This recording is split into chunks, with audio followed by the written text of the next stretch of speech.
bibi yako anajua English ama bibi yako ni nurse? Seriously guys, that's not fair. Like, it's not fair. Everyone, welcome to yet another episode. It's been a minute since we conversed, and welcome for my new viewers. This is Zeti, and I do videos to do with healthcare, lifestyle, and what's popping. So today, as you heard, yes, I want us to talk about this issue with nurses and English. Guys, the IELTS exam, if you've ever done an IELTS exam, I'm sure you didn't have a comment over that, yeah?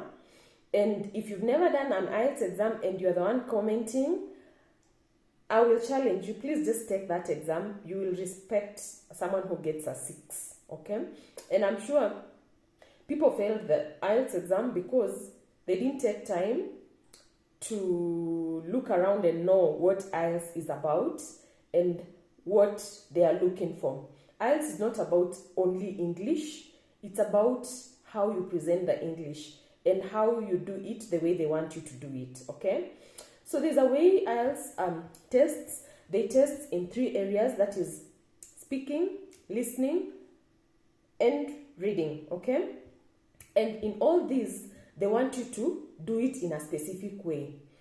And let me just school you a little bit. In medical schools, nursing schools, we are not taught like one type of English. We are not taught in British English. We are not taught in only American English. Neither are we taught like only purely English words. No, we have a lot of jargons in medical school that might mean the same thing, but they are not in English at all. Yeah.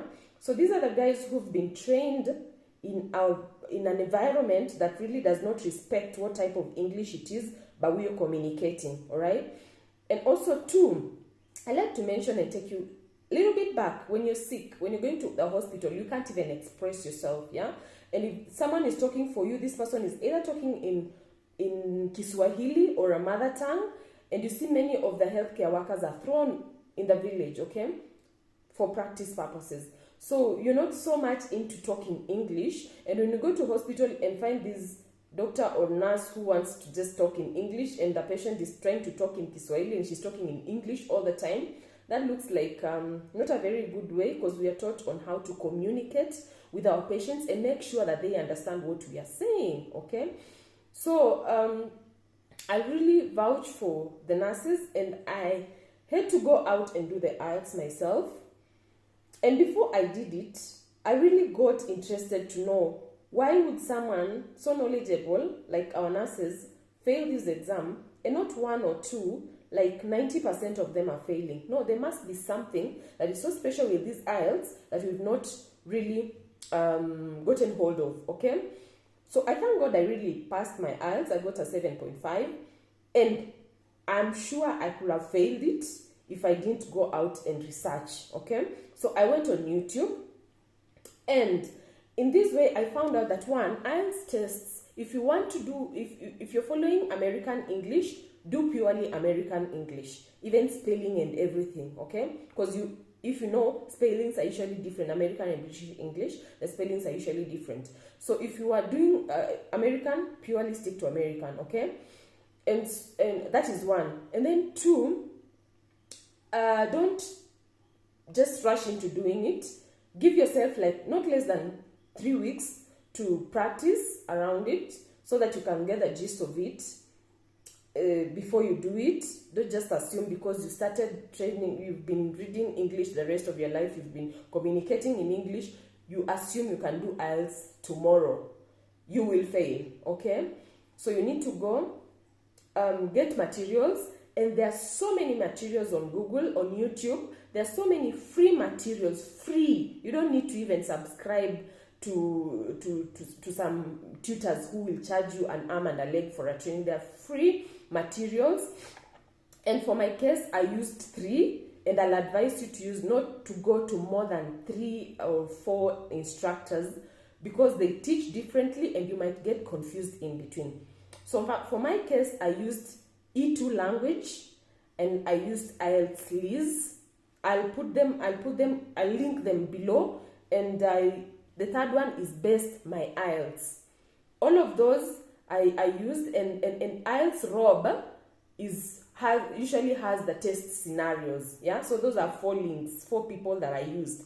IELTS Rob has test scenarios. So test scenarios will help you to gauge your speed, and like, because they test on timing, you are timed, and you're supposed to do it in a specific time. Okay, when we come to the written English, we have 2 sections in it.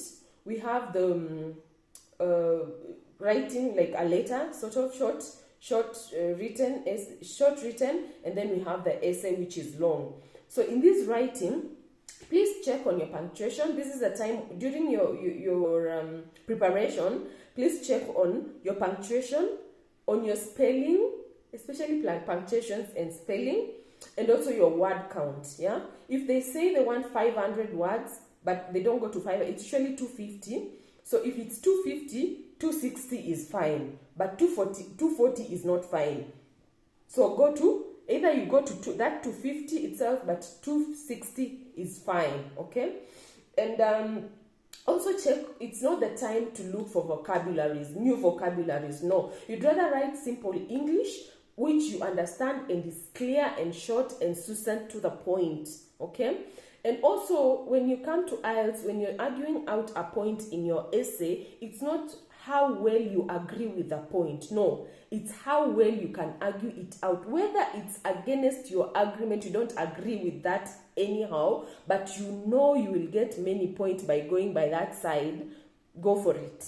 So it's not about the truth, it's not about the morals, it's not about it's just about you arguing out something in a good way, yeah, for you to earn points. Okay, maybe you can add in some synonyms and some antonyms. Such things will help boost your vocabulary and your writing. Okay, yeah, so basically that's it for today, and I am sure with the links that I'll give you, and if you follow them, you'll be able to ace your IELTS.